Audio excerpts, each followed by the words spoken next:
Що ж, ця ніч була знову ж таки неспокійною для українців, і почалась вона із шахедних атак, а потім перейшла поступово і у ракетні атаки. І от вже маємо вранці статистику від повітряних сил. І от кажуть наші повітряні сили, що загалом знищити вдалося одну крилату ракету «Іскандер-К». От якраз вона летіла на Київ. А також 4 ударні БПЛА «Шахед». От відомо, що в цю ніч окупанти атакували Харків найбільше 5 зенітними керованими ракетами С-300, С-400. І летіли ці ракети знову ж таки із Білгородської області, як зазвичай це відбувається на Харківщині. От Київ атакували росіяни крилатою ракетою «Іскандер-К» із Курської області, а також 4 шахеди летіли на територію України із району Єйська Російської Федерації. І от, на щастя, вдалося нашим підрозділам збити абсолютно всі цілі, які летіли, окрім Харківщини, окрім того, ми там трохи детальніше згодом поговоримо.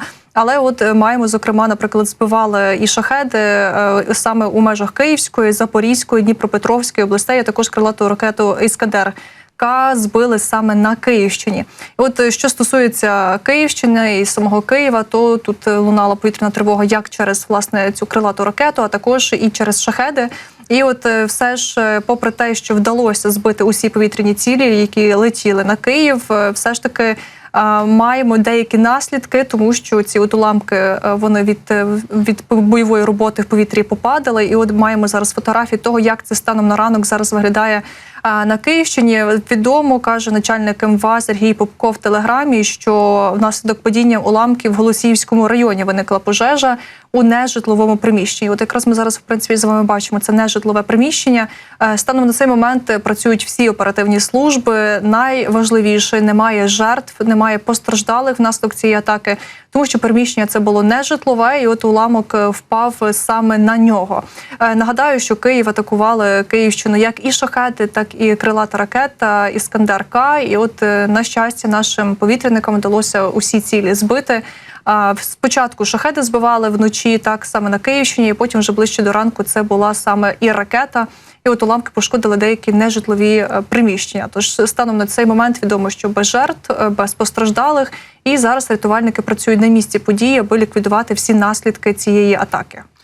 Взагалі така дивна атака на Київ однією ракетою. Це так ми вголос просто міркуємо, тому що, як правило, росіяни комбіновано атакують і задіють набагато більшу кількість ракет. Цього разу не піднімали в повітря, скажімо так, велику кількість літаків стратегічної авіації. Ту-95 і МС, зокрема, не були задіяні. Ракет Х-101, 555, які росіяни часто запускають, не було задіяно. Лише одна оця ракета крилатий «Іскандер». Можливо, сподівалися окупанти якось зненацька застати наших якраз захисників неба, наші підрозділи протиповітряної оборони. Однак цю ракету було все ж таки над Києвом збито. Справді така раптова, поодиночна атака на столицю. Ну, але також знаємо, що шахеди теж у бік столиці летіли, в бік якраз Київського регіону, Київської області, і 100% були знищені, збиті, ліквідовано ці дрони. Можливо, все це, так би мовити, теж якісь етапи підготовки ворога до більш масштабного обстрілу ракетами. Як правило, так і буває. Спочатку затища, потім поступово ворог намагається намацати різноманітні маршрути, якими можна спробувати вдарити вже більшою кількістю ракет. На жаль, знову ж таки, цієї ночі постраждав серйозно Харків від російських обстрілів, і там ворог якраз задіяв зовсім інший тип ракет. Це знову С-300 або С-400, модифіковані якраз комплекси ППО, якими росіяни завдають цими ракетами ударів по будинках, буквально по житлових будинках Харкова. І знову ж таки цієї ночі прилетіло у Новобаварському районі міста Харків по 5-поверхівці житловій. Ми бачимо ці кадри, як працюють рятувальники, як розгрібають завали. І буквально ракета знесла, як ми бачимо, чи не цілий під'їзд цього будинку. 3 поверхи взагалі відсутні, 2 нижні під завалами. Вже, на жаль, є підтвердження того, що і загинули люди, і дуже багато постраждалих у цьому будинку в місці цього влучання.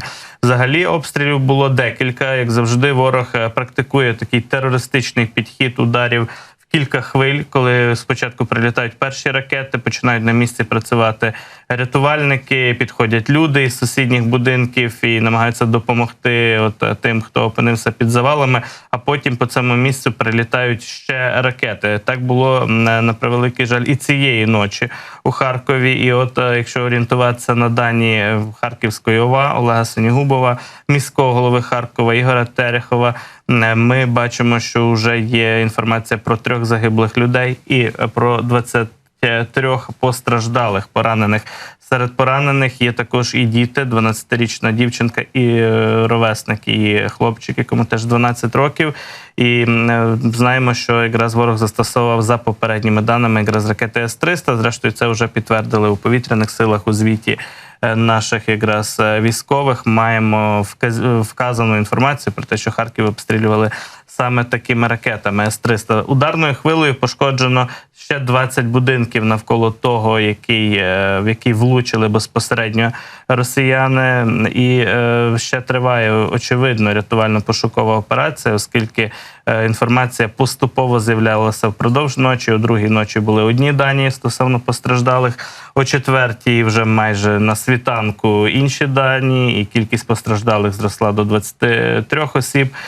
Знаємо, що серед тих, кого зачепив цей обстріл, цей удар, є і медичні працівники, і поліцейські, принаймні один працівник медичної служби і співробітниця поліції, які прибули на місце вибуху, а тоді відбувся якраз повторний обстріл, повторний удар, і якраз зачепило тих, хто намагався людям допомогти і розгрібав ті завали, надавав медичну допомогу. Тож такий подвійний терористичний удар росіян по Харкову. Будемо стежити за новинами з Харкова. На жаль, ці новини завжди надзвичайно зараз тяжкі, тривожні і трагічні із нашого Сходу, із Харківщини, зокрема.